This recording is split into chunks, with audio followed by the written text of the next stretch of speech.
Welcome to the Boneyard with Steve Robertson. As always, I am your good friend and host, Steve Robertson, here on the magnificent Monday edition of the Yard. You know, in the summertime, it feels like every day is the same. You know what I mean? We went through some of that like calendar type cacophony during COVID.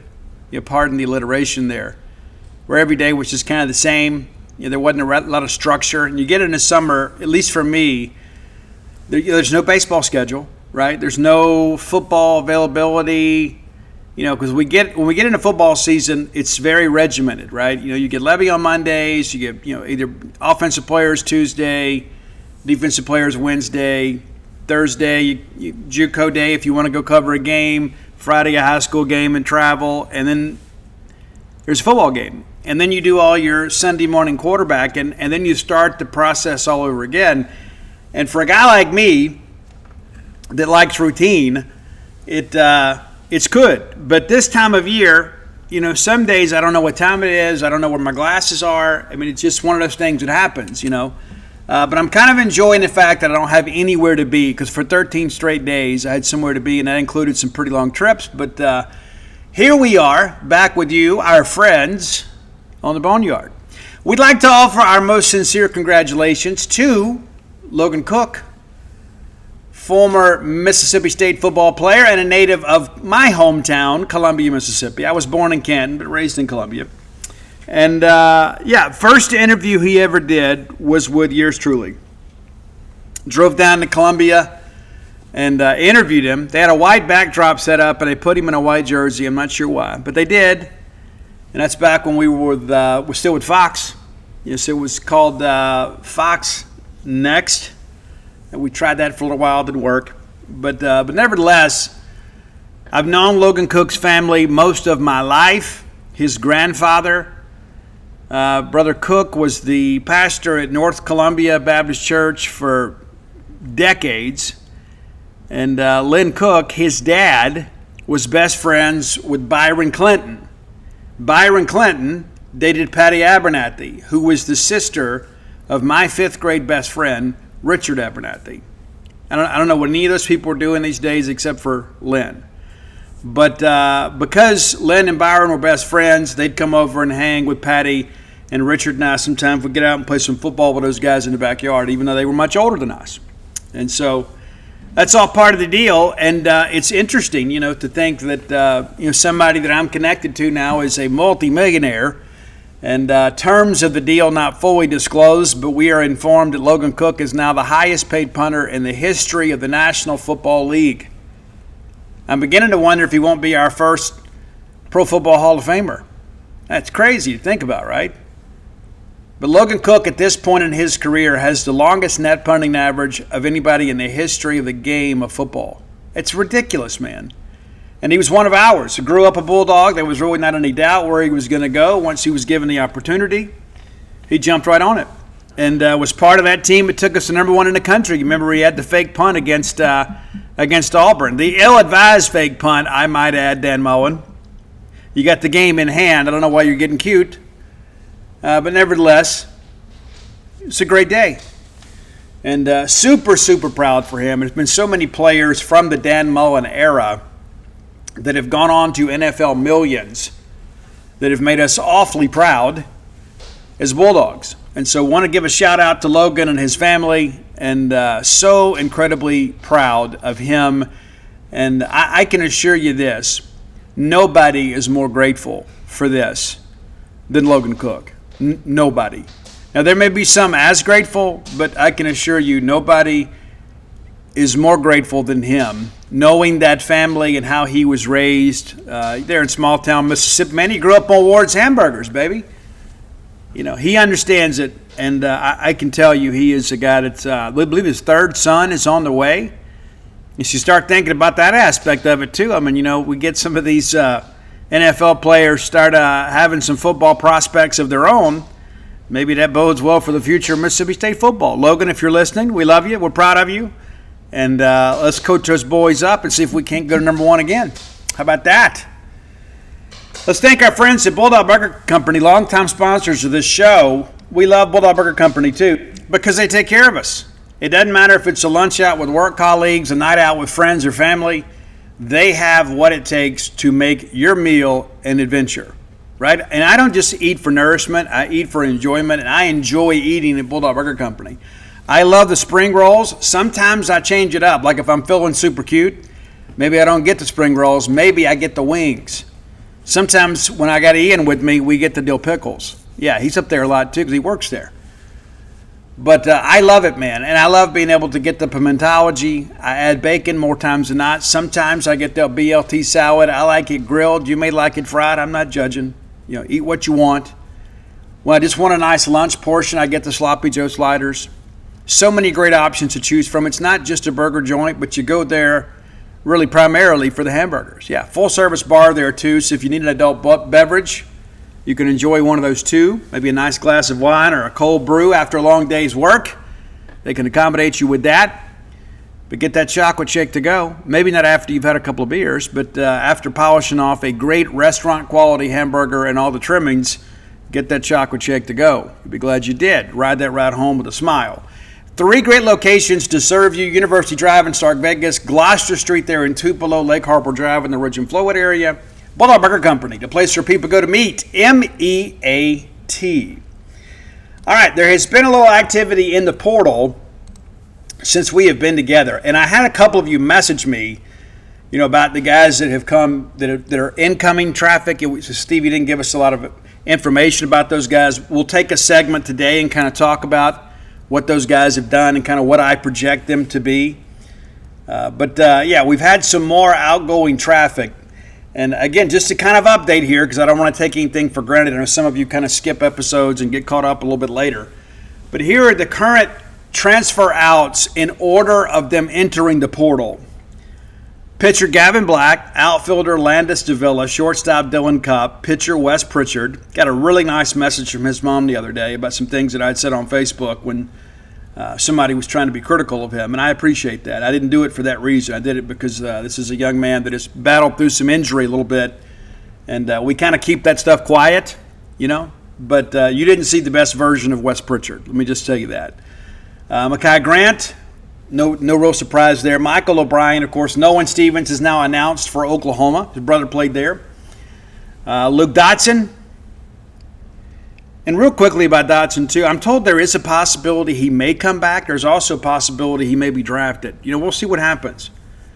Catcher Jackson Owen, pitcher Robert Fortenberry, pitcher Kevin Monell has now inked with Nebraska. Super excited for him. Kevin Monell, great guy. You didn't get a chance to know him much. I don't even think we ever had him in post-game media the entire season. But a super nice guy, man. Happy for him. He's up there from Kansas. It'll make it easier on his family to kind of go and watch him play. And a chance again to play, Power 5 baseball. So now he's been Kansas State, junior college, Mississippi State, and now Nebraska. The guy's got some talent. Catcher Steven Spalletta, catcher Ross Highfield, shortstop Lucas Buckner. Really like him. He's a dirtbag, man. I mean that in the most affectionate way possible. Coach's kid, not afraid to get out there and get dirty. Makes a lot of the difficult plays look easy. And maybe he's a little bit limited range-wise, but I'll tell you, man, anything that he can get to, you got a good chance of getting out. Today we learned Bradley Lofton goes into the portal. Now, you may remember Bradley Lofton turned down some big bucks to come to Mississippi State back in the class of 2022. Got off to kind of a decent start. Walks are a bit of an issue. He was one of those guys that would walk the bases loaded and didn't strike out the side, But walks were much better in year 2, but he only made 3 appearances last year. The issue with Bradley has just simply been he has not been able to get and stay healthy. That guy is super talented. When he signed and elected not to go in the draft and he turned down some big bucks to come here, we thought, this is going to be probably a Sunday guy as a freshman, and certainly by year 2 he'd be a weekend guy. But we felt like he would be a future Friday night guy. It just hadn't come together. It's not a matter of effort, and it's not a matter of talent. He's just had some things happen that have just kind of sidelined him a little bit. So we wish him the best, man. We do. We wish him the best as he kind of moves forward with this. He's actually draft eligible. You never know, somebody may take a swing on him late. I don't know who his reps are, but this is a guy that, don't be surprised you look up 3 years down the road and he's like the AAA pitcher of the year. This guy's really, really talented. Unfortunately, it just never came together for him here. I'm a firm believer in that, God has a plan. And so whatever that plan is for young Bradley Lofton, we hope that he seeks it earnestly and finds it and finds a great level of success, just not against us. But I'll be pulling for him. He's an interesting kid. He is. He is an interesting guy. And I hate to call him a kid. I mean, he's, goodness, almost 21 years of age. But, he's an interesting guy. He really is. And I think he's a guy finds the right program and he's healthy. He's going to put it together. I think if you're Brian O'Connor, you probably just can't take that risk, right? You're a brand new coach. You don't have any emotional investment into the kid. And so you're just thinking, you know what? This is a guy that didn't even pitch last year for Mississippi State. I need that roster spot for somebody that I know that can. And so maybe the risk reward was just something that O'Connor had to look at. But again, we wish Bradley and his family the absolute best. And we talk about it all the time, man. When you have guys that are Bulldogs, you want them to be Bulldogs, right? They may grow up Bulldogs, come into games at Duty Noble Field and Davis Wade Stadium, and you hope when they get the opportunity to take the field in maroon and white that they accept it. Well, Bradley did, and it just didn't work out. It's nobody's fault. It's not his fault. It's not our fault. It just didn't work out, and sometimes that happens in life. But I can tell you, as far as everybody here at the Boneyard, we're pulling for Bradley Lofton. We're pulling for all these young men. We really are. You can work through that list, and you can see that many of these guys were highly recruited and highly regarded when they first signed with Mississippi State. For one reason or another, it just didn't come together. And when you begin to think about, okay, and we mentioned like Lofton not pitching this year, we talk about what we're returning and all that kind of stuff, and we'll talk a little bit about that too.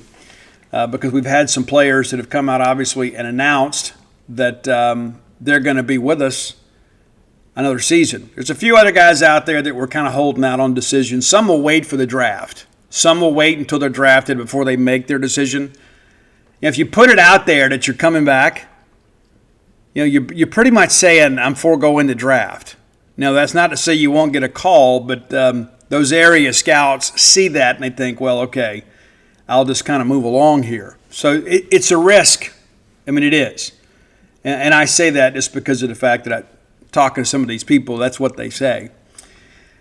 But, again, kind of looking at kind of what you're losing in the portal. We mentioned Ross Highfill, one of the more accomplished guys on the hitting side entering the portal for State, and he hit .218. 3 tanks, 20 ribbies. And, of course, that home run against Alabama was pretty special. That was a great day. Pinch hit, brought in Ross, and what do you know? He hits one off the scoreboard and left. It proved to be the difference in that ballgame. That was a lot of fun. It really was. Steven Spalletta, guys, he had 15 at-bats. He had that one big tank, had 6 RBI. He's a guy that probably should have had more opportunities to swing. But, what do? I mean, you don't put him in as a DH. You can pull Noah Sullivan out of there. And Spalletta was a guy at times defensively was just a little bit up and down as a catcher. You're not going to put him at third in place of Ace Reese. Not going to take him out of there. Nolan Stevens, a guy, I wonder, maybe, I don't want to put all this burden on Nolan's shoulders, but like after the injury to him, sometimes it was a bit of an adventure in the outfield. I mean, Nolan had fashioned himself into a good right fielder. He had .320 this year, 4 tanks, 21 ribbies. So him and Ross obviously did the most. Ross ended up with 124 at-bats. Nolan with just 100. But Nolan Stevens, a great athlete. We, again, wish him the best at Oklahoma. We'll see him next year if the schedule rotation goes the way I expect it to, as Oklahoma will come here and we'll go to Texas. Lucas Buckner hit .289. And you remember the game against Southern Miss, he was kind of the only offense we had there. But 22 appearances and 6 starts. Most of those starts came down the stretch. He started some games in the regional for us. Didn't do much offensively, but there was no drop-off defensively with Lucas in there. But he, again, hit .289 this year. Had a couple RBIs, too. No tanks, and you don't expect that. But a little bit of punch and Judy guy, but, again, very much a dirtbag. Dylan Cupp. Dylan's situation is so wild because he was having the best offensive year of his career. hitting 282, and the on-base percentage was ridiculous. I mean, it just seemed like he could always work a walk. I mean, guys, he played in 33 games. He had 36 walks. Is that right? Am I looking at the numbers wrong? Is that right? Let me double check that. 21 walks, yeah. It's kind of a ridiculous number. But yeah, 21 walks and only 22 strikeouts. That was kind of the rub on him, right, last year. So you could see Dylan was kind of coming into his own, but it's like he got the yips defensively. And love Dylan Cup, man. He's a great kid. Comes from a great family. Our thoughts and prayers are with Wayne Cup, Dylan's dad, as he recovers from this terrible accident that happened to him, really. But yeah, when Sawyer got in there, it kind of solidified some things. It's still so interesting to think Sawyer Reeves loses the job at second, which allows Gatlin Sanders to enter the everyday lineup, and then Sawyer takes over at short. So it's like Sawyer loses the job at second, and then the middle infield kind of is shorn up. It's just, it's interesting how life works. Let's see here. Michael O'Brien hit a .190 this year. 37 appearances, 4 starts. Landis Davila, just 1 hit and 6 at-bats. Jackson Owen, of course, had the medical issue, played sparingly early on, 6 appearances to 1 start. But you're not losing a ton. I think Nolan Stevens is a guy that could be a future pro. I don't know if he makes the show or not. Got to learn to handle that breaking ball in the hands. But from a physical skill standpoint, I think Nolan Stevens is probably the guy that I would say is the biggest loss on the hitting side right now. But again, you played a lot of games without him due to that injury. And you remember, it was all-out effort. He runs into that wall out there and just was just never really the same, and tried to get out there and give it a go a couple times because he loved his teammates. But looking on the pitching side, Gavin Black has had the 1 appearance this year, and they kind of kept it quiet. That's kind of a trademark of the Lamona's administration. They just didn't talk about injuries. But Black had an injury, and then it was like, well, it'll be a couple weeks, and be a month, and then he never came back. And so you lose the potential, but you don't lose the production. People forget we kind of picked Gavin Black up late after Parker saw him at a JUCO showcase. Working down a little bit more as far as his portal goes. Luke Dotson, obviously, I believe, probably the most effective and accomplished of the guys that we lost in the portal. There's still a chance you may get him back. No guarantees, though. But he had 18 appearances this year, goes 1-2 on the year with an ERA of 3.09, a couple of saves. Well less than a hit per. 23 and a third innings pitch, allowed 18 hits and just 8 runs, 34 punch-outs against 12 walks. A 3-to-1 ratio, and opponents hitting just 214 against him. He had a couple of outings that were clunkers, but he was a guy, and maybe you just look back in hindsight and say maybe, once Hungate went down, we should have went full-time with Dotson as the closer. Hindsight's always 20/20. And, of course, Kevin Monell, 11 appearances and 2-0 record, 4.3 ERA, just 14 innings pitch, allowed right at a hit per, allowed 7 runs on those 14 hits, 19 strikeouts against 5 walks. So a pretty good number there. The issue with Monell was he just really struggled to get left-handers out. Really, really struggled to get left-handers out. Robert Fortenberry, 6 appearances, was better down the stretch. Had a couple of good outings of, I guess, Auburn and I can't remember the other one. But no record, 11.12 ERA, went just 5 2/3 of an inning on the year. And again, this is a guy we expected to be kind of a first guy out of the bullpen type, because of the fact that he threw a couple different variations of the change. Just we weren't able to get it done. But 7 earned runs on 7 hits, 5 strikeouts, 1 walk, and batting average against a 304. It just did not. The stuff just didn't translate to the SEC. It just didn't. That's just kind of how life works. And so, again, when you look at this, I know the number of names can be kind of unsettling if you're a Bulldog. And one of the things that I want to remind you guys too, and I'm going to be as kind and nice as I can be when I say this. Just because you know a player's name doesn't mean that he's really good. Okay? Because here's what's changed. Used to, we talked about players being household names. Well, because of so much instant media, right? Because like the job we do and some of our competitors and things like that, you're getting more stories. You're getting more insight into a program than you've ever had before. So as a result, you know a lot more about these players, which is a good thing. The fact that every game is now televised gives you an opportunity. Used to years ago, we listened to the game on the radio and listen to Jim Ellis call a game, or we'd read the box score in the paper and maybe a 300-word recap. And so you were kind of limited when it came to the access of the players. And so I think there is maybe a maturing of the mind within the fan base, especially for those of us that have been around for a long time, is that we didn't grow up with all of this information in our face. The internet's 30 years old, something like that, and so we didn't always have instant access to information about our teams and our players. And so we've become more familiar than ever before. And I think that's where the younger generation kind of handles it a little bit better. They don't get so incredibly emotionally attached to these guys because they're used to it. But I see in the Facebook groups especially, we'll have a player go in the portal from, it doesn't matter what sport it is, that didn't have a lot of production. And then I see people, oh my gosh, I hate this. You didn't even know who he was, right? And I don't want to assign motive there, but I think some people just have all this portal angst. And it's like, oh, I just hate the portal. Well, I hate it too, but I love it when we get players out of it.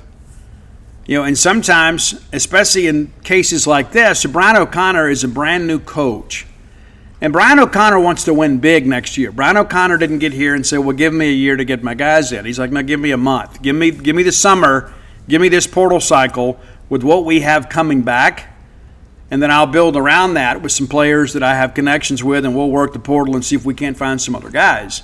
So we're looking to win big next year. We're not looking to just, okay, we'll take a year and kind of get our feet under us and figure it out. And so in order for that to happen, we have to use the portal both ways. You have to have some outgoing traffic.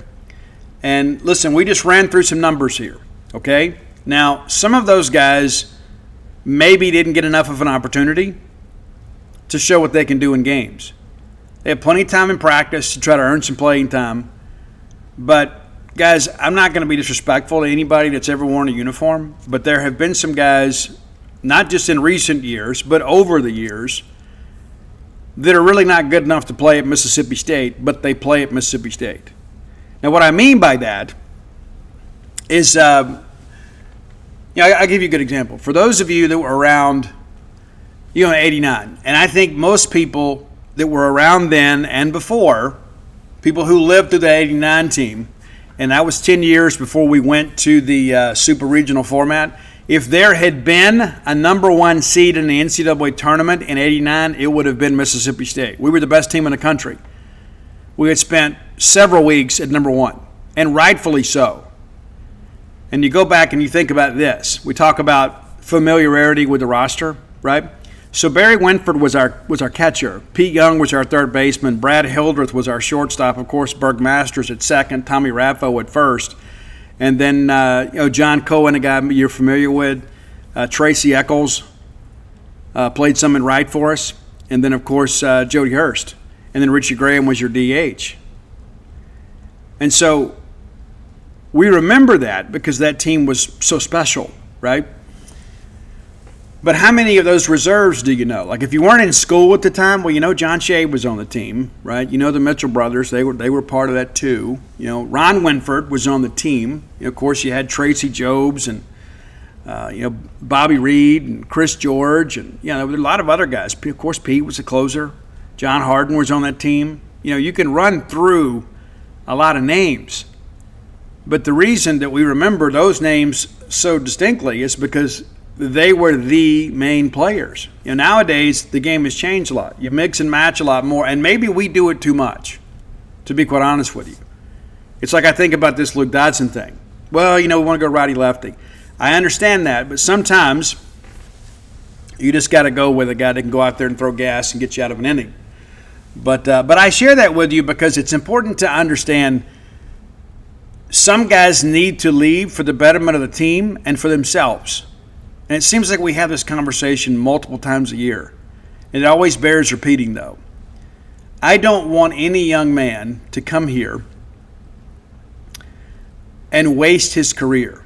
And he said, but Steve, that sounds so terrible. Why would you feel like you wasted your career at Mississippi State? Well, if you have the opportunity to play somewhere else and get on the field and make some memories and maybe catch the eye of an area scout, you probably should do that. We wouldn't want to deny somebody that opportunity. We want depth, right? But we talk about it all the time. You only get a short time in life to play ball.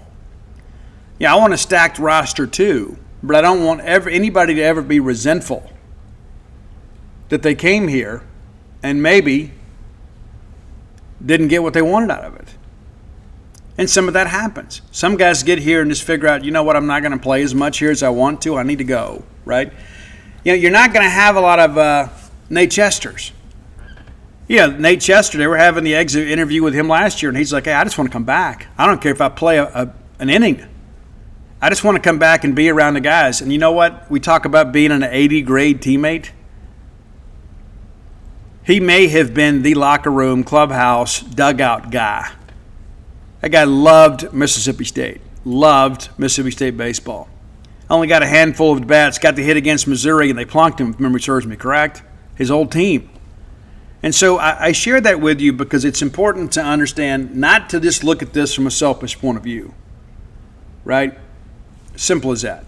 We have to think about what's best for everybody. Now, of course, our allegiance is to Mississippi State, to the M over S. If you come in here and it doesn't work out, hey, best of luck. Thanks for giving your best, right? Thanks for giving your best. Good luck somewhere else. It just didn't work out here. But I see some of these things on social media, and they're like, oh, we never should have signed him, blah, blah, blah, blah. Well, kids don't sign themselves, and we don't get a voice in that either. We're not going to conduct a Twitter poll about who we should sign. This kid wants to commit. Should we take him? We're not going to operate that way. But when guys come in here and go through the workouts and they choose us, we chose them, they chose us. And then they work through this process and find out that, hey, maybe I'm behind somebody here. Maybe I'm behind Ace Reese. And we'll talk about him a little bit more after our top 10 list. If you're a third baseman, you're expecting to play next year with Ace Reese back, you're not going to play. You may play late in the ball game. It's a defensive replacement. You may have a chance to play midweek, whatever. But you're not going to play. And so you have to consider that aspect of it too. How much of my eligibility am I willing to donate to Mississippi State in hopes of playing someday? The days of the old DJ Shockley, Georgia quarterback thing, those days are over. And so many of you are too young to understand the reference. Let me just encourage you to Google DJ Shockley. This is a guy that sat for 4 years and got his opportunity and was absolutely an absolute baller at Georgia at quarterback and ended up going to the National Football League. And the reason we remember that is because it was such a rarity that a guy would be that patient and spend all that time getting better, working, plotting, scheming for one season. And he made the most of it. It's a great story, truly is. But with the portal and with the NIL compensation these days, guys are just not going to be willing to do that in any sport. I'm not going to sit here and just be behind somebody else and then give myself one chance at this. It's not going to work that way. And so we have to kind of change our mindset in that respect too. I think that's important for everybody. As the game evolves, as the players evolve, the coaches evolve, as a fan base, we have to as well. The days of, the 4-year senior, somebody staying here the full time, those days are pretty much over. Hunter Hines may be the last guy to come in here and spend all 4 years. Honest to goodness. We talk about the home run record. It may stand forever because in the portal era, guys are just not going to do it.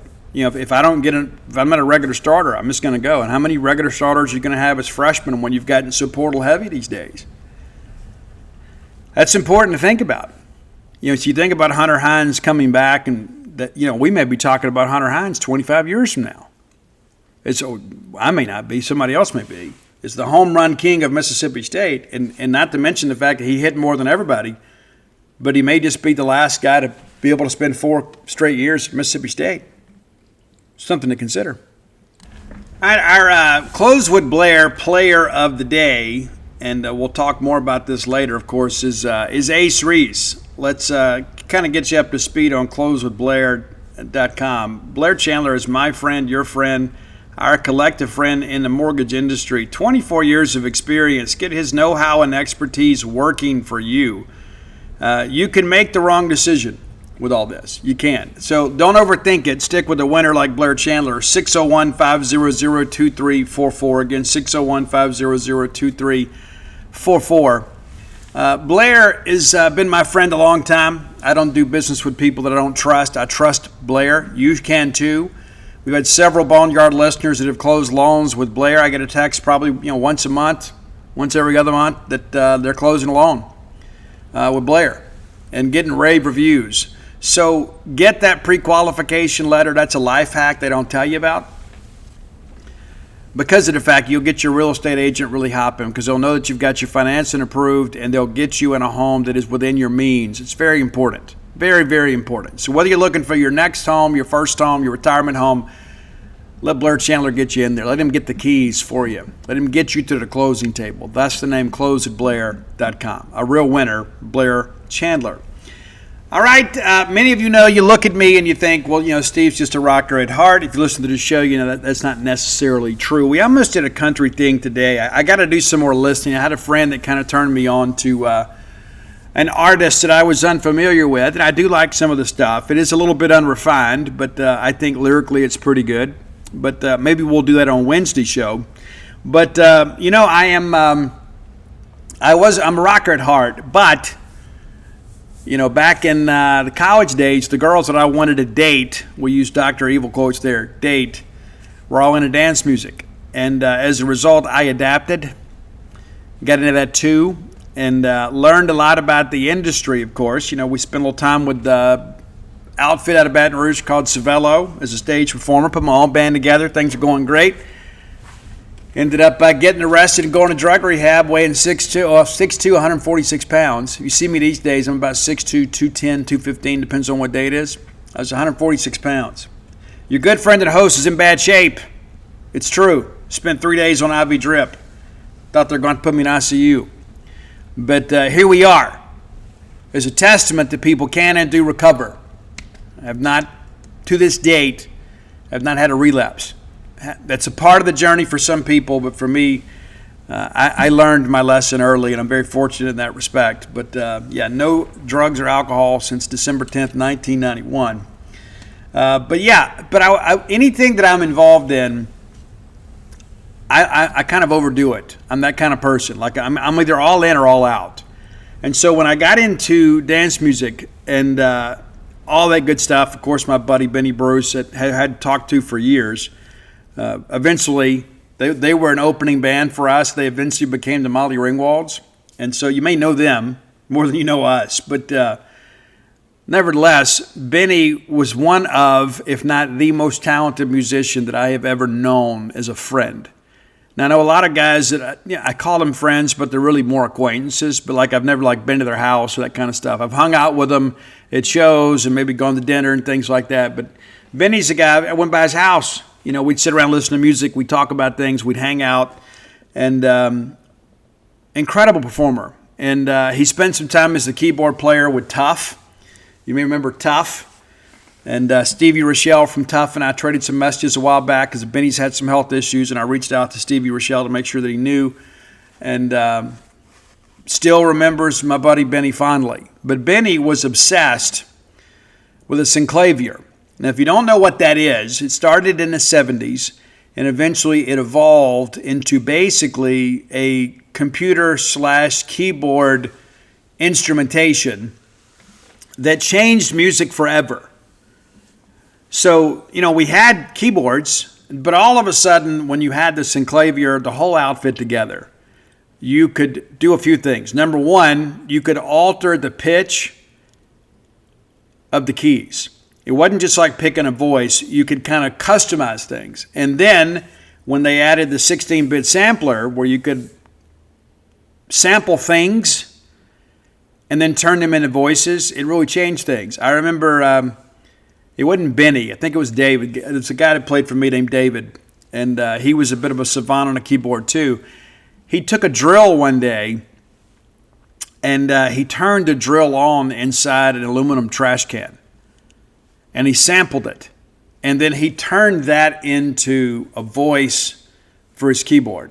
Like that's the sample, is the drill going off. And it's just weird stuff we did. We were kind of on the cutting edge of industrial type music. We were kind of into Nine Inch Nails back then. But my point being is that the synclavier is in the Rock and Roll Hall of Fame because of its contributions to music. And so I thought, let's put a top 10 list together, some songs that you may know that involve the synclavier. Huge. Very expensive. There was a time, I think Benny said there was only like 12 or 13 in the world at one time, and then it got to be a little more affordable. When Depeche Mode recorded, I think it was Time for Reconstruction and then Some Great Reward and Black Celebration, that they didn't have a synclavier, but they had access to it either through a fellow musician or through the studio or producer. And so Depeche Mode, Duran Duran, bands like that were very, very on the cutting edge. I know that Nick Rhodes of Duran Duran was one of the first major professional performers to have a synclavier of his very own. So today is our tribute to the synclavier. All right, number 10, it's a pop song, and I can't really pick it out, but according to the notes, the Mr. Mr. song Broken Wings, and they had the hit Kyrie too, but Broken Wings, the song you probably know the best from them, was recorded with a synclavier.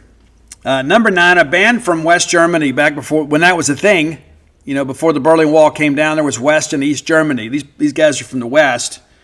It's a band called Kraftwerk. Now, they were so enamored with the synclavier, when they got access to one, they went back and re-recorded some of their earlier hits and re-released them. One of those is a song called Technopop. And when you hear it, you kind of get a sense of what's happening with the synclavier, which is one of the reasons I wanted to include this on the list, because you could change voices almost instantaneously. And you can kind of manipulate sound that you couldn't do previously. And these guys, again, West German, they were totally obsessed with it. And so if you get into their catalog at all, you'll kind of get a sense they were really on the cutting edge of all of that stuff. Number 8, another top 40 song, and I still listen to this every once in a while. Love it, man, I do. It's Level 42's Something About You. Every album that they recorded had use of a synclavier.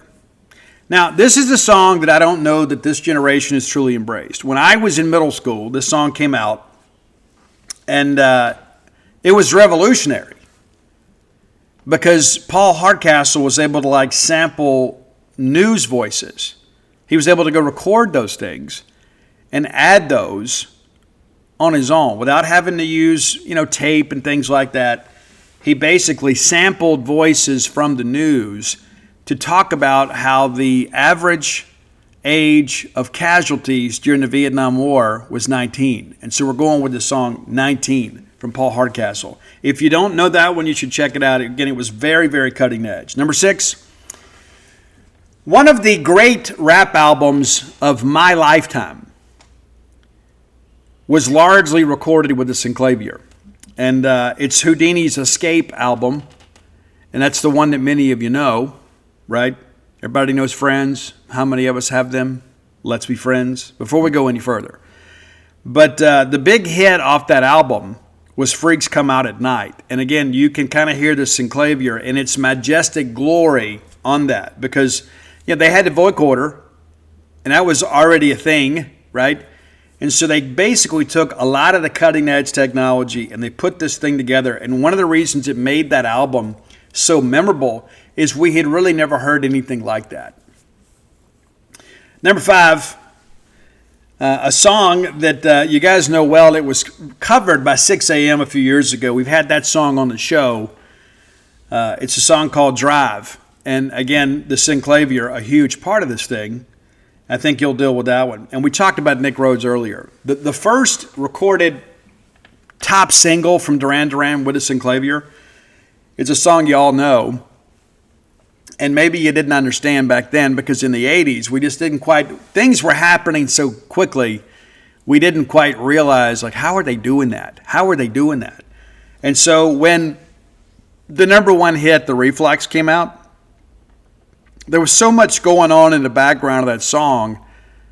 The production value was just elite. And then, of course, in the chorus, the repeating the reflex, flex, flex, flex, flex, flex, that's a key. That's not Simon singing it over and over again. They sampled him singing the reflex and then used that as a voice on the keyboard, if that makes sense to you. It does. So the reflex, your number 4 track. Number 3, it makes a lot of sense in hindsight because, again, when this song hit the radio, we weren't quite sure where all this was coming from because there was a lot of non-traditional voices used on the keys on this song. And this goes back to the very, very early 80s. And it's Soft Cell's Tainted Love. And everybody knows it. But when you go and listen to that drum beat and you listen to all the stuff in the background, that stuff was revolutionary at the time. Nowadays, you can just sample anything. You can go download Pro Tools to your home computer, plug in a keyboard, and you can kind of recreate a lot of this stuff if you've got a little bit of know-how.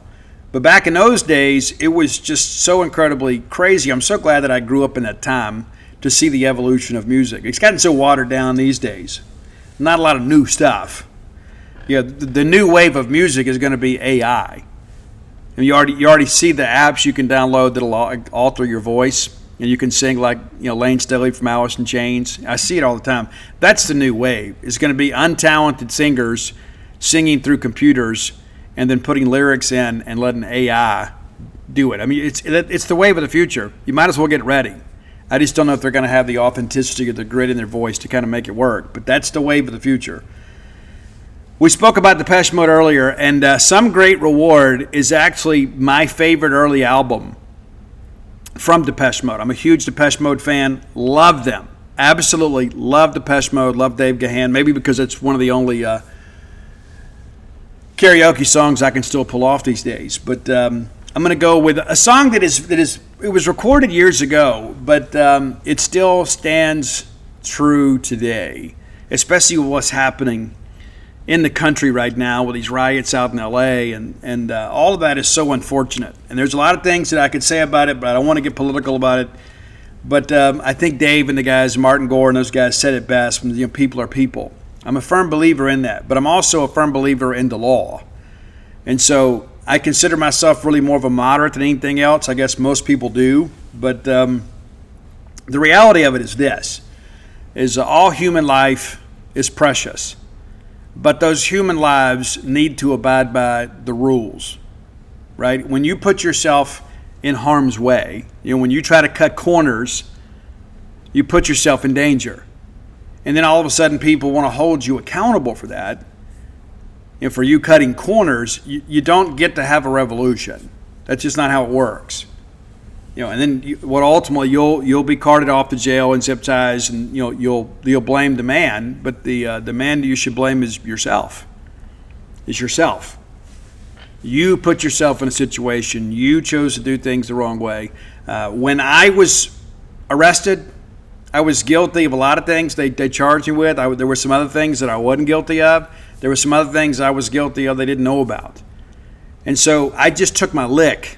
Right? And then I decided to fly straight afterwards. And that's what I would encourage other people to do. And trust me, there's a lot of people out there that, they're betting on the good version of Steve to show up every day. And one day it may not. One day you may just catch me on the wrong day. We get our name in the paper for the wrong reasons. But number one, probably the biggest hit, at least of the 80s, to feature the synclavier. And again, we talk about manipulating sound. When you hear that gong at the beginning of Beat It with Michael Jackson, that's a product of the synclavier. Very, very interesting, right? One of the most recognizable songs of all time. And Michael Jackson used the synclavier extensively on the Bad album. There was a lot of that there, and you can go and kind of see the maturation. Of course, Michael Jackson and his record company, and everybody behind him had all the money in the world. Quincy Jones, those people were always on the cutting edge of technology. And so Michael Jackson used it extensively during the height of his musical career. So there you go. And so again, you see this is an instrument that has been used across different genres. But again, wanted to kind of turn you on to that because of the fact it was a very revolutionary development in music. Like the fact that you and I could go sing a note and sample it. And you can still do it now, but it's a byproduct of the synclavier that was created back in the late 70s. And it's an American product. And so you could go sing a note and make that a sample and then use that as a voice on your keyboard. And then if you needed to sharpen the sound or mute the sound, you could do that too. You could do, as part of you could use a sample and then use your effect to create an event. And I'm getting real technical here, but you could manipulate that.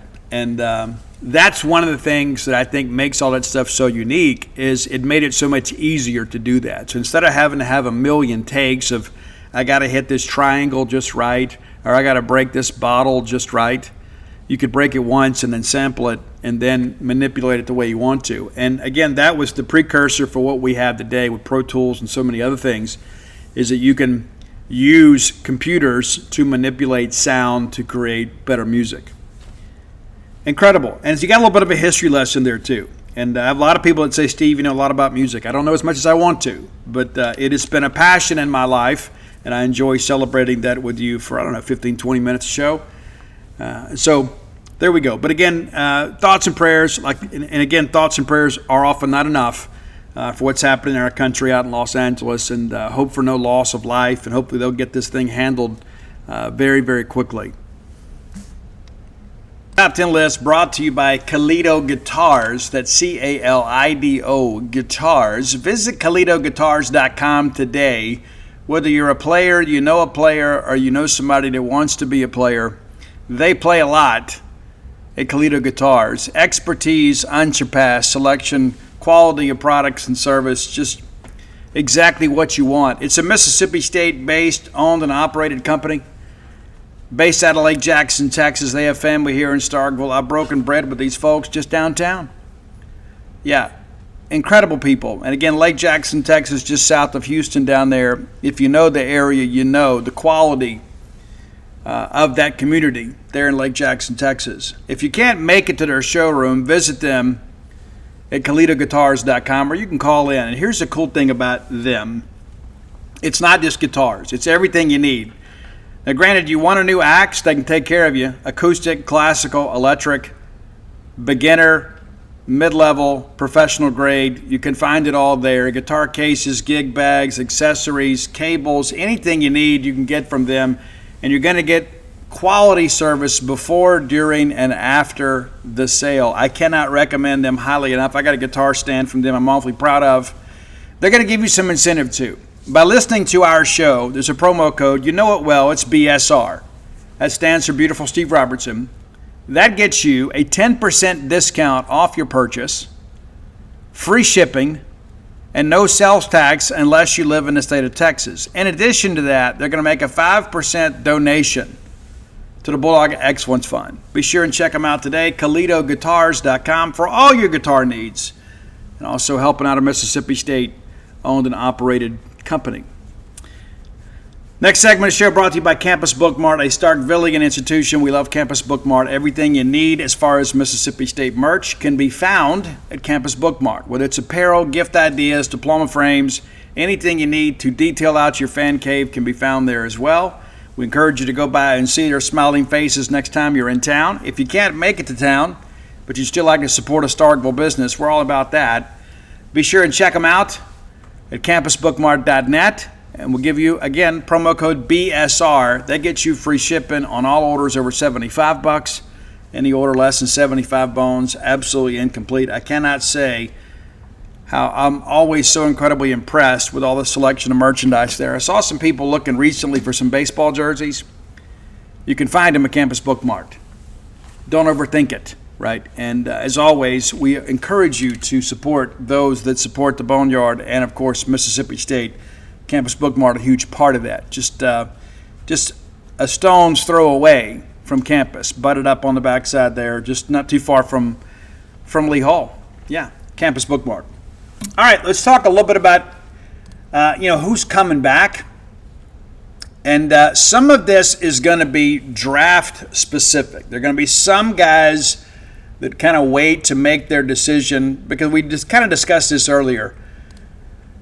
When you put it out that you're coming back, a lot of people take that very seriously, including people in pro baseball. And so I thought, let's just kind of run it down today. I wrote a piece. You can go read it if you're driving now and maybe you don't remember everything, or you got to take a call, whatever.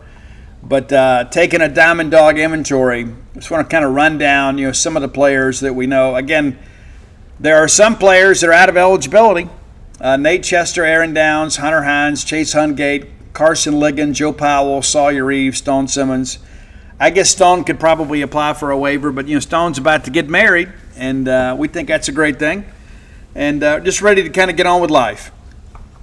And we've already discussed 2 Alls in the portal, but here are the players that have already announced their intentions to return for 2026. Pitcher Dane Burns, and listen, this guy has got some filthy stuff. And again, I don't know that you saw the full assortment of Dane Burns. Again, not too far removed from TJ, but I expect him to be a dude next year. Bryce Chance has now announced that he plans to return. That's big, not just because he's a fan favorite, he's a guy that grew up cheering for the Bulldogs. That's a good story in and of itself. But down the stretch, man, Bryce Chance, the clutch gene was there. When he first got into the lineup, it just always felt like if he came up with 2 men on and 2 outs, or even a runner in scoring position, he'd find a way to put a ball in play. I think a lot of that is the approach of Bryce Chance. Not trying to do too much, right? Just do what the job requires. If there's less than 2 outs, we need a routine fly ball to left, he can get you that. But how many times has Bryce Chance come up in a big situation and just lined the ball back up the middle, or lined it over to second baseman's head over and over and over again? There's a place for a guy like him. I think ideally you'd like to play him at left rather than center, even though he did a capable job there this year. But it's big. The news has been so well received, too, around our fan base. And it's like I like the way that we're kind of working these out, where there's something to kind of get excited about every day. But Bryce Chance, 332 this year, 14 doubles too, 4 jacks, 43 ribbies. And I look at this, man. If we're getting 45 ribbies a season out of Bryce Chance, we ought to have a good team, right? And there were some times early in this season where we just couldn't get a run out of him. It just kind of worked out that way. But down the stretch, I don't know that anybody was better in the clutch than Bryce Chance. And, we talk about this 332 average. He's a career 312 guy. That first year, back in 23, and he got hurt, and Dakota Jordan took over and left, and that was something we kind of had to contend with. Only played in 36 games, but he hit 330 that year and had a couple of jacks. Now, in 24, the average dipped a little bit, 286, but he hit 6 jacks, 36 RBI, and 217 at-bats. This year, 9 less at-bats. He still played in 58 games. Started 56. But we sat him a little bit, but not a whole lot. But he scored 49 runs. That's a career high. He had 69 hits, a career high. 14 doubles, a career high. Tied a career high with 1 triple, right? And a career high in RBIs at 43. On-base percentage of right at 400. And he's been a career 396 guy on-base percentage. He also swiped 10 bags this year, also a career high. 4 sacrifice hits, also a career high.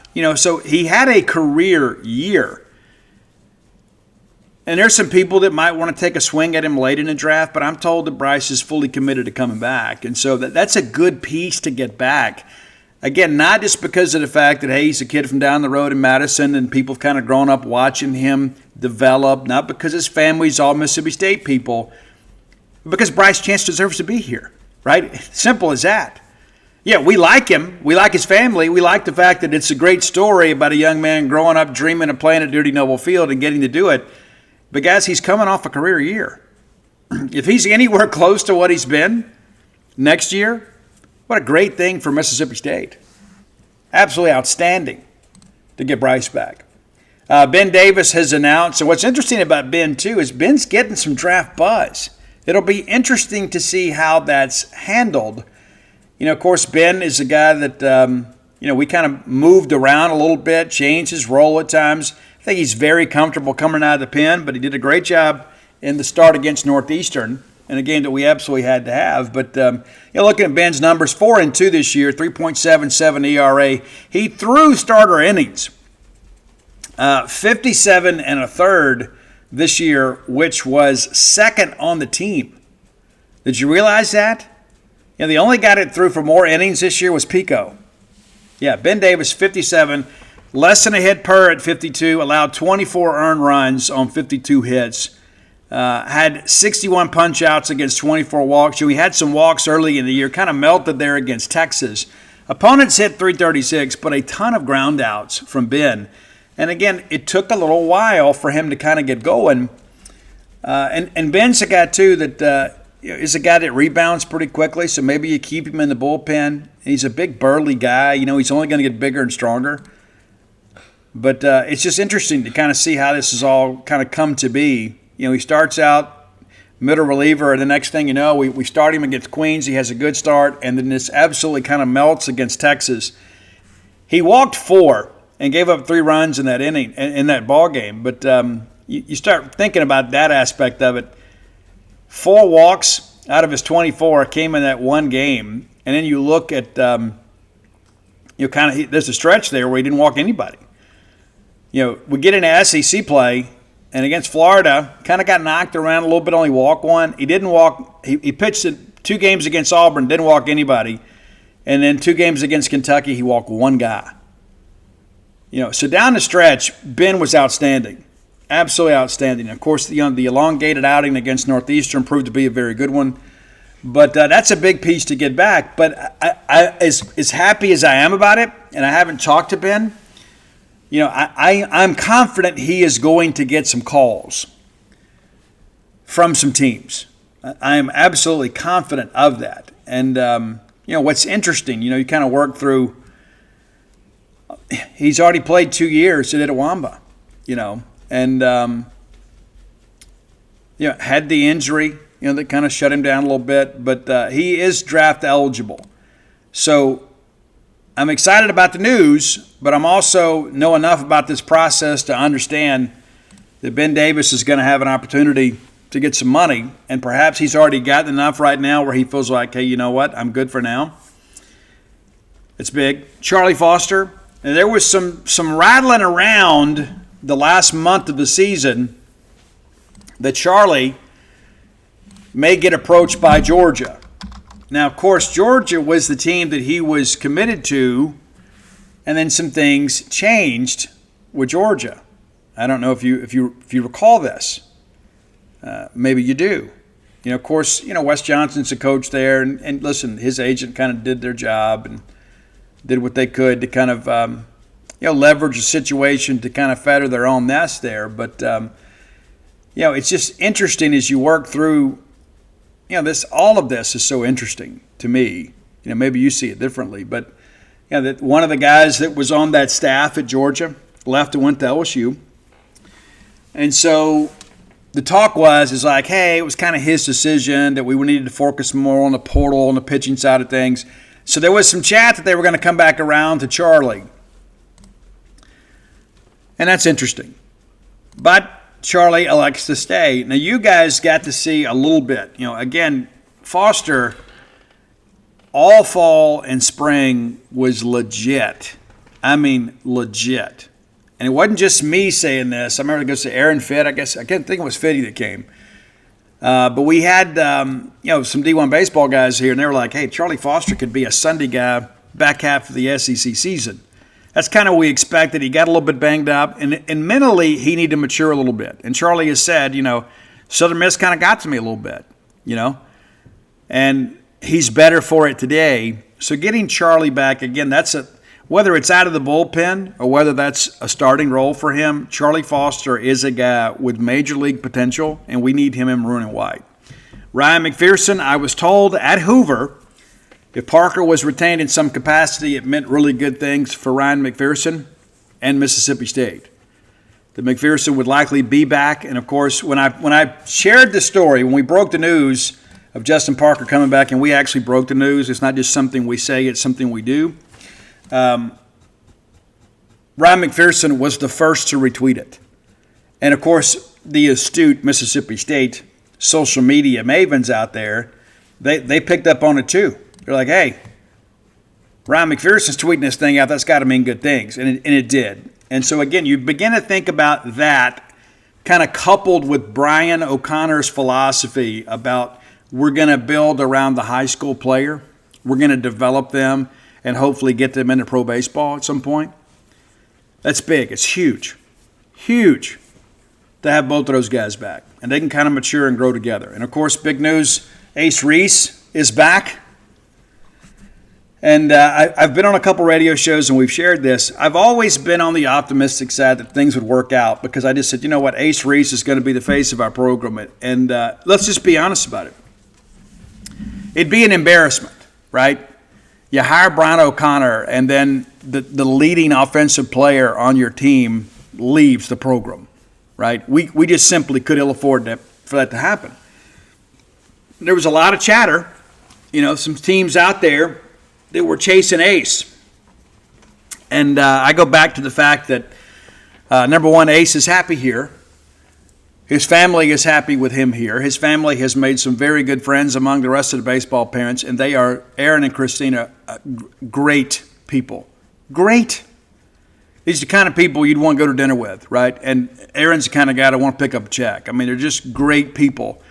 And they belong here. They do. They fit in so well here. But I had a Major League Baseball scout tell me something. He says, if I was advising Ace Reese, here's what I would tell him. It's like, hey, you came from Houston. You joined the Southeastern Conference, a much more difficult conference. You ended up being an All-American at Mississippi State. You led them in so many offensive categories. Why would we mess with that? Why would we mess with that? We're going to go somewhere else? Different hitting background, different hitting philosophy. Maybe that guy tinkers with your swing a little bit. There's a lot of things that can change. There's going to be a different lineup here, but it's going to be a different lineup there. But why make yourself more uncomfortable?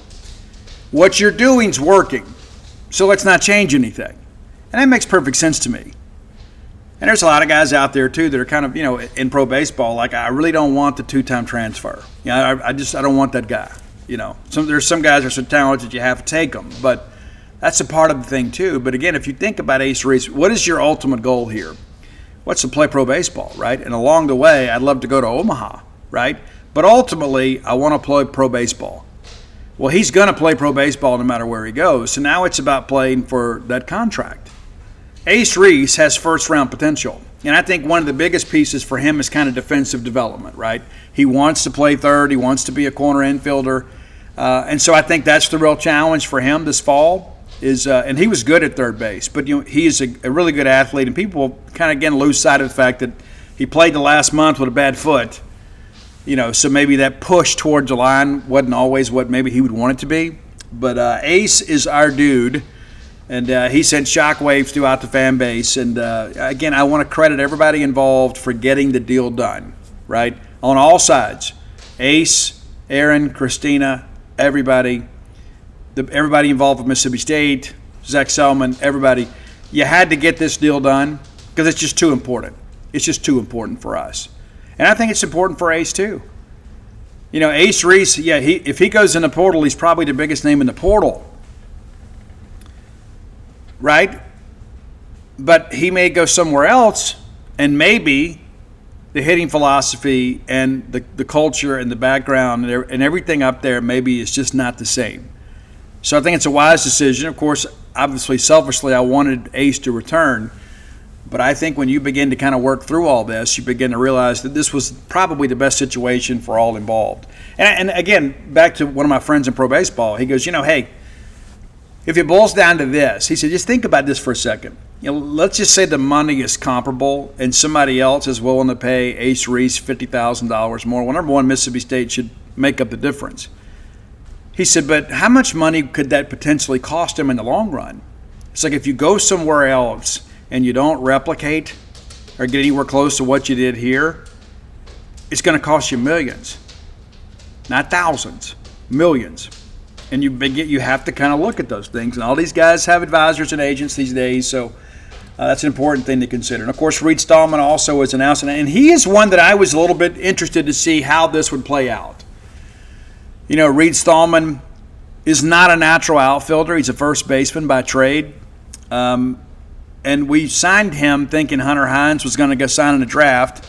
And then we got creative and found a way to get Reed out there. And listen, at times it was an adventure. But you look at the numbers that Reed put up this year, it's kind of ridiculous, to be honest with you. I mean, we got to cut down on the strikeouts. But when you look at the good that he did at the plate, there was a time there where you couldn't throw to it. I mean, he absolutely just destroyed Missouri. But, I mean, you go back and think, Reed Stallman here had 117 at-bats, hit 11 jacks, had 34 RBI.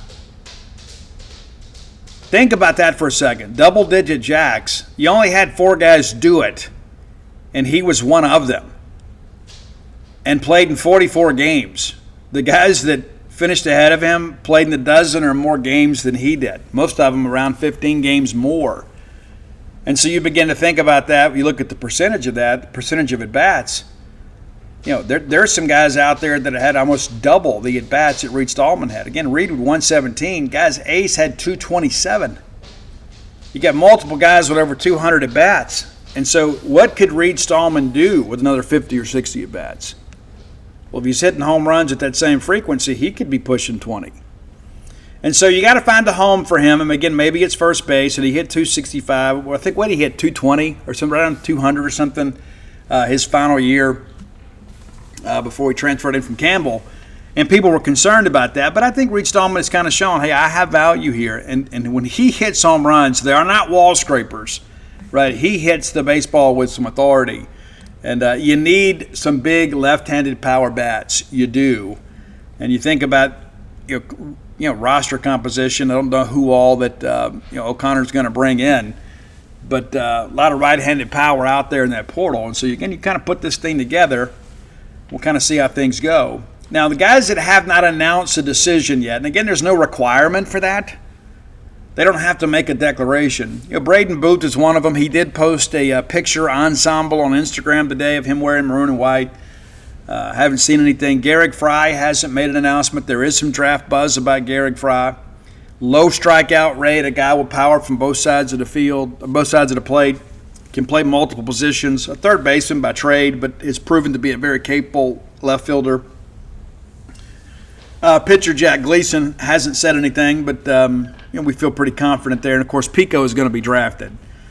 It kind of goes without saying. Cato Leary, Jacob Pruitt, Gatlin Sanders. I'm not worried about those guys. JT Schneuer, Evan Sierra, another guy with some draft buzz. Duke Stone, guy with some eligibility. And so I haven't seen public declarations from any of those guys. I went and double-checked today before we did the show. Something may have come out this afternoon. But, I think most of those guys you can expect to be back. But I'm just kind of curious to see kind of what happens like with Jacob Pruitt. What does Jacob Pruitt look like next year? Is he still in maroon and white? I don't know. We brought him in hoping he would be a weekend starter. And then we were thinking, well, maybe he'll be our midweek guy. And it never really came together.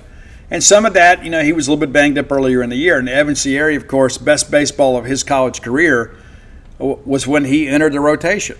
And when we moved him in there, everybody was skeptical, but give Justin Parker and Evan Sierra both a lot of credit. And, of course, Duke Stone's a guy that we think a lot of, too, a lot of potential, and he's just a year removed from TJ as well, so we expect him to make a big jump next year. And then there's, of course, Noah Sullivan. I think Noah's a guy that will wait out the draft. If I had to say it today, and Noah Sullivan's either going to be playing pro baseball or playing at Mississippi State next year. I think it could be a situation like Dave Mershon, right, where he gets drafted late. We have to kind of sweat this thing out. I think ideally Noah would probably like to sign. And that's not me. That's my opinion. Okay, that's not inside information, just my opinion. I think because of his age, he probably would like to sign. The issue with Noah, I think, is he doesn't have a natural position. I think he can play some first base for you. DHs typically don't get drafted high, right? There's not a lot of Edgar Martinez types out there. you got to have a place to play him. I think that's one of the things that will cause him to kind of slip in the back, a few rounds of the draft. But he may have a decision to make. Nate Williams, another guy too that's draft eligible, but and again, kind of 2 years removed from TJ. Took him a long recovery process, so we'll see how things go with him. So again, no declaration yet. We do expect most of those guys to be back, if not all of them, with the exception of Pico. And again, the Garrett Fry thing is interesting to me. Again, it took us so long to kind of find a home for him. We played him at second, played him at first, and all of those with varying levels of success. We finally found a home for him. But he is a guy that I think is very intriguing. So we'll watch him because he does have another year of eligibility left. And he could be one of those guys, too. It's a 2-day draft this year, but he could be a guy that, gets some late buzz in that respect. So that's kind of where we are right now. The next segment of the show, we're going to talk a little bit about who's coming in and kind of what they've done. And, of course, final segment of the show brought to you by the Stark Vegas Clubhouse, the best place to stay in the Golden Triangle without any question. If you're bringing a large group to town, and you certainly should, the Stark Vegas Clubhouse needs to be your destination. 6 bedrooms, 2, soon-to-be 3 baths, the full-service kitchen, the wet bar, the back porch area, the fire pit area. It's all so great. We've stayed there. I'm not just whistling Dixie. We stayed there for New Year's, had a great time. It was so nice to have everybody under one roof instead of everybody scattered all over the Golden Triangle, and you got to try to coordinate dinner and things like that.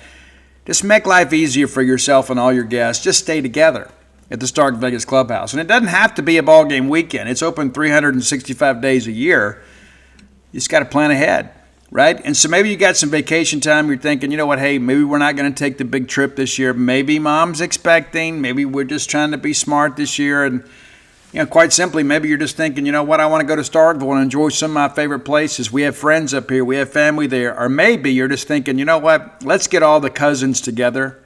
Let's get mom, dad, sister, uncle, everybody together and just have a great time. Make some memories together. You're running out of opportunities to do that.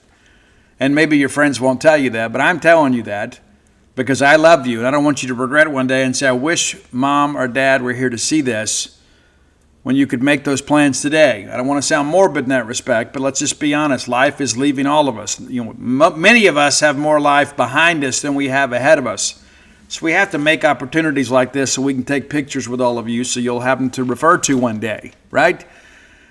Stark Vegas Clubhouse, without a doubt, best place to stay in the Golden Triangle. Now, when you Google the Stark Vegas Clubhouse, their Facebook page auto-populates. You can peruse all the pictures of all the amenities available to you and your guests. Again, it's 5 minutes away from the Mississippi State campus. You can do your tailgating there if you're staying a ballgame weekend. But more importantly, the booking options are going to pop up.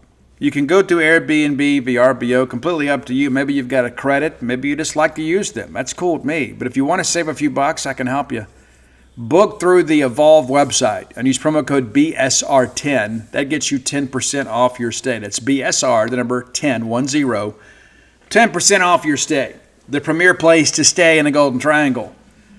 And again, you owe it to yourself. You owe it to your family to kind of be the linchpin to go ahead and make those plans. You just check availability and call everybody and say, hey, we are doing this, and you're invited. We need you to help out with this. It's going to be a great time for mom and dad. It's going to be a great time for the friends, whoever. No matter what group you're putting together, it's a great way to go spend time together at the Stark Vegas Clubhouse. Okay, we touched on this a little bit, and I had some people that said, Steve, listen, you talk about some of these guys, but I don't really understand. All right, so Aiden Teal, one of the latest guys to join the Mississippi State portal class. He had 317 last year. Guys, 20 doubles, right? 20 doubles, 7 jacks, 40 ribby. Those are among the team leaders. But I'm told that he's a guy that can play multiple outfield spots. Could be your center field guy, could be your left guy, just kind of depending on how things shake out. But he is a guy that'll be in your lineup every day. James Nonnelly is a guy that can kind of play all over. Another guy you're expecting to play some in the outfield. Again, a freshman, young guy, but he played 48 games this year. Had the 1 jack but 26 ribbies, but this is a guy that's only going to get bigger and stronger. But, hitting about 300. He also runs the bases pretty well, too. Both of those guys with 9 swipes. Teal, 9 for 9. Nonnelly, 9 for 12. So, good additions there. And then, what about Sean James? Where does he fit in? He's a utility guy that can play multiple spots, as we've discussed. He DH'd 11 games, played in left a couple, played second base a couple, and you start thinking about that aspect of it, kind of putting this thing together next year with a middle infield. Gatlin Sanders obviously is going to have something to say about who plays second too. But when you got a guy like James, again, a younger guy, that could be kind of a plug-and-play guy whenever you have a need somewhere. That's big, and he hit 373. Now, granted, he only played 26 games, started 15, but 373 points out of 1,000 in a game of failure. Hitting the baseball is the most difficult thing to do in sports, and people that tell you otherwise just don't know sports. I mean, you get different velos, different ball conditions, different weather conditions. You're hitting a round ball with a round bat, and it's tough. But this is a guy that's done some good things for them, obviously. And 9 walks on the year, 16 Ks, 404 in stolen bases. But again, another young guy. Again, you're building. And so that's one of the things that Brian O'Connor talked about. We're building. And again, we'll speak directly and figure these things out. But like Tomas Valencias, that guy's a real dude. And I have talked to some people in college baseball that say this guy is a potential Friday night starter, depending on how the portal goes, right? Because you may find somebody equally or even more talented that could go Friday. You put him on Saturday, but he's a real dude. 6-1 record, 4.59 ERA, and you say, well, Steve, it's a little bit high. Well, he's a freshman throwing in the second-best conference in America, made a dozen starts and 13 appearances, and had a staff high of 64 2/3 of an inning. Yeah, that'll work. 70 punch-outs to 17 walks. That's right there at 6-1. That's pretty incredible.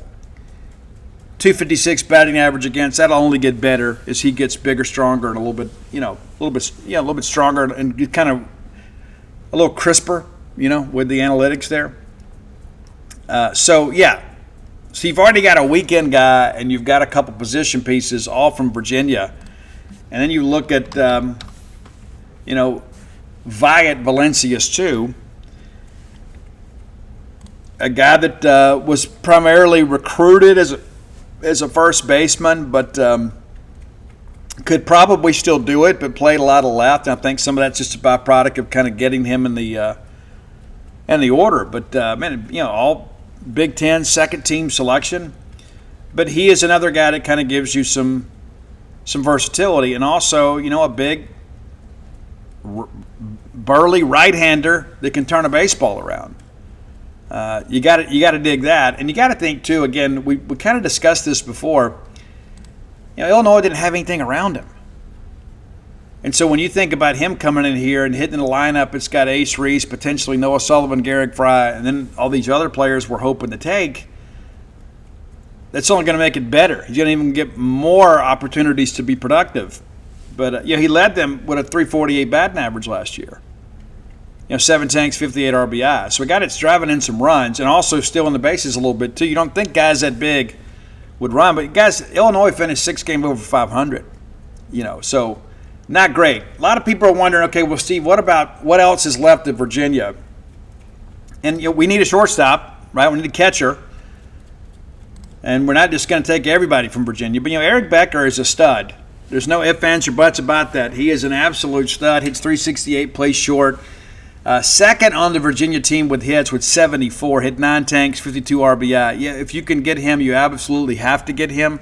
We're competing some Big 9 programs, including Texas, where he recently visited. And so that's something to kind of consider. Henry Ford, and my friends in pro baseball say he is going to be drafted. It's just going to be a matter of what is his number and who's willing to meet it. But he is going to be drafted. He is a guy that is a real dude. He hit 362, led them with 75 hits, had 11 tanks, which also led the team, and 46 RBI. But so even if he commits to Mississippi State, we're going to have to wait out the draft there. But again, nothing imminent that we're aware of. But a lot of people have had a lot of questions about him specifically. But again, even if he commits and signs a financial aid agreement with Mississippi State, it still may be a scenario where you're having to continue to look at the portal players. And it's interesting, too, you look at this Virginia team, like kind of, again, they finished 32-18 overall, and really good at home, and finished 16-11 in the ACC. But you look at some of these numbers, you can tell there were a couple things missing. Well, number one, the fact that Tomas Valencias had to pitch on the weekends as a freshman says a little bit, but they only hit 69 jacks last year. 69 jacks, and I don't know that ballpark is especially offensive, especially early in the year, but some of this too, I think, is part of the hitting philosophy. I think a lot of this is, hey, you want to hit line drives, you want to hit doubles, and they turn into home runs, and that may be a bit of a change for us. When you got a guy like Ace Reese, you don't want to mess with what he's doing, but you could probably refine a few things. But they only gave up 39 home runs. And, that's the thing that I think about. People were, ready to run the pitching coach off, but, you look at what Brian O'Connor has recruited and developed there. I mean, Jay Wolfick is a guy that shoved against us, best game of his career. He was just 4-3 this year. And numbers pretty comparable to Valencias, but he had a worse record. Valencias goes 6-1, he goes 4-3, but everything else is pretty much the same until you get to walks, and Wolfick walked more guys.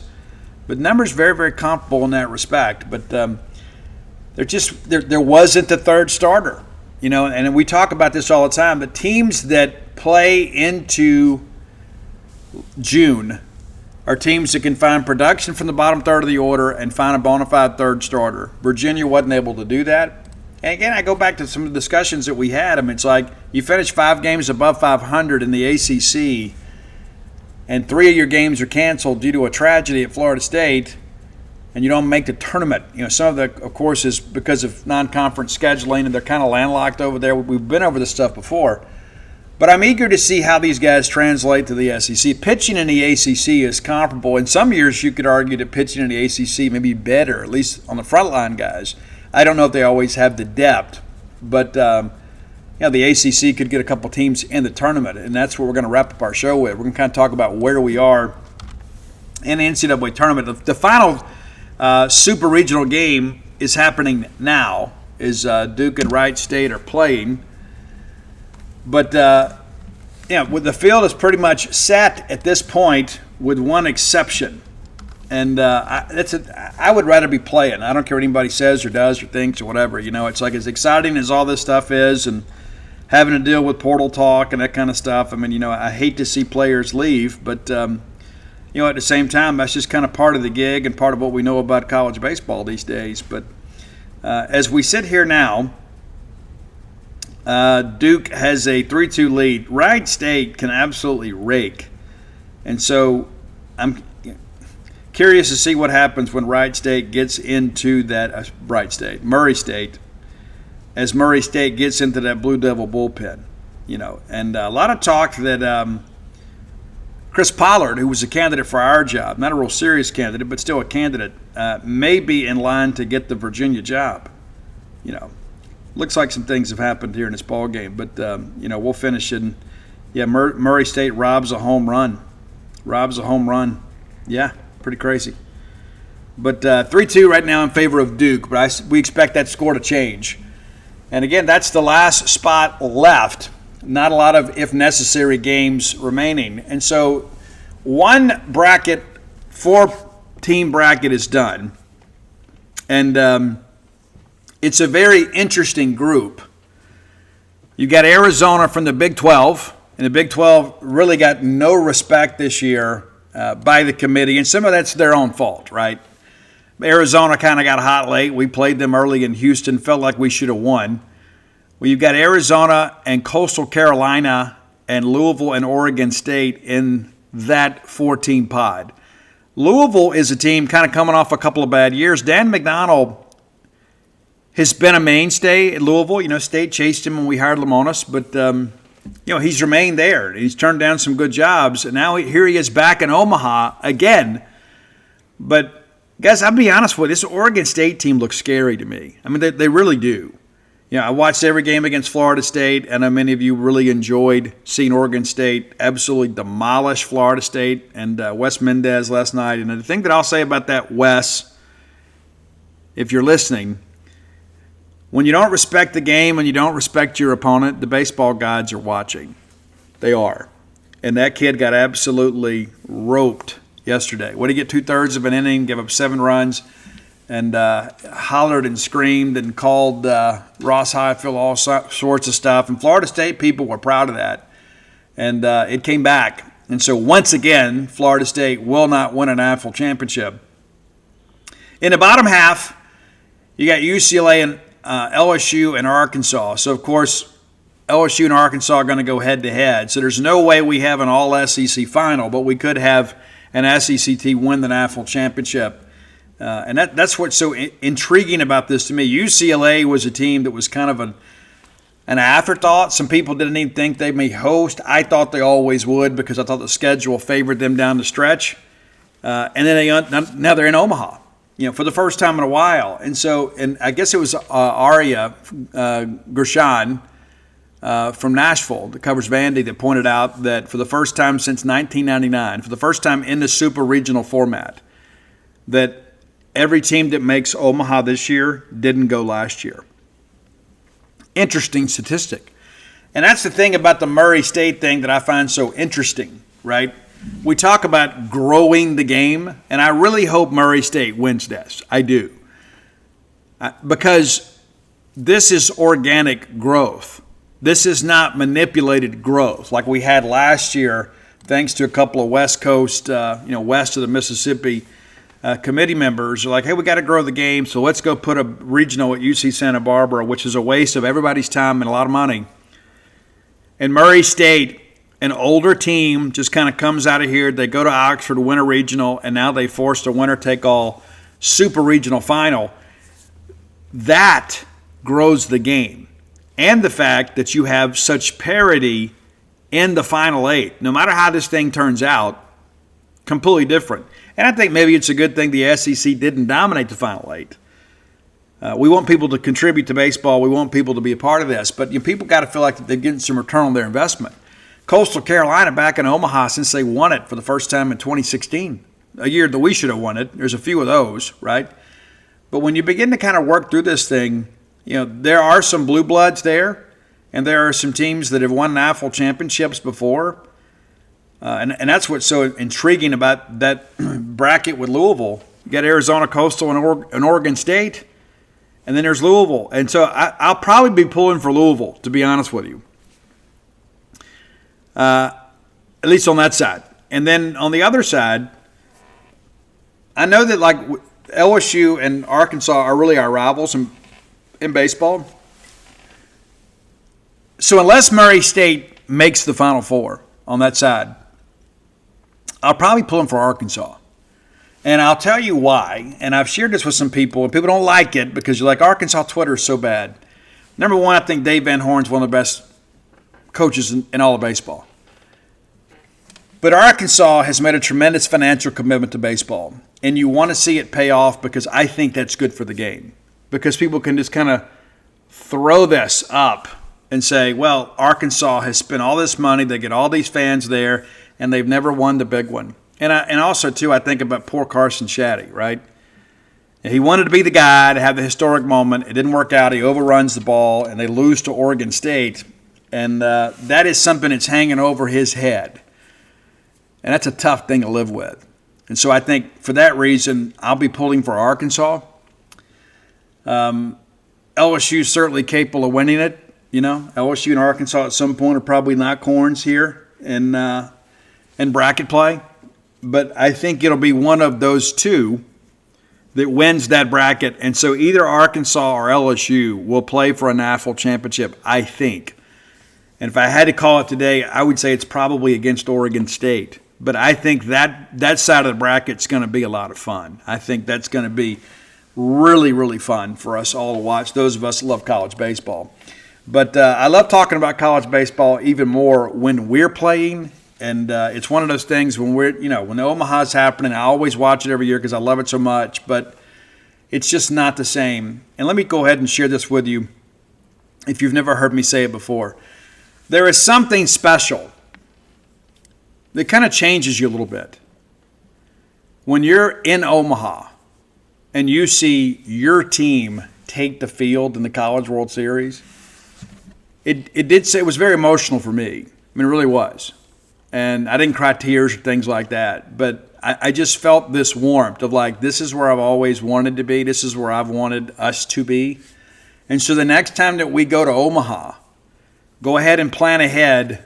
Go ahead and make that deal right now with your significant other and say, hey, when we go to Omaha again, we're going. We may not be able to stay the whole 2 weeks, but we're going to go to Omaha. Because I'm telling you, there is a feeling really unlike any other when it comes to sports fandom, watching your team take that field. All right, if you hadn't done so, go to DutyNobleBook.com and you can get signed copies of all of my sports titles. It's a great Father's Day gift. Come float with us at True Rest Float Spa of Starkville. You can call my lovely wife, Dana, at 662-268-7601. She can answer any questions you have. And then, of course, you can book online just by downloading the True Rest app. And come join us over at genespage.com. We're running the promotion right now, too, so you can save a little bit of money on the annual subscription price. We're doing a lot of official visit stuff. And on Wednesday, we got 18 or 19 official visitors lined up for the weekend. We'll kind of confirm that list, and we'll give you a preview later this week on kind of who's coming in. So it'll be a big recruiting weekend this weekend and next weekend, and then things will kind of slow down a little bit. Maybe one or two things that happen in July. And before you know it, man, we're going to be right into preseason camp for football. You know, what are we, 80-something days away, 82 days away, I think? I can't remember.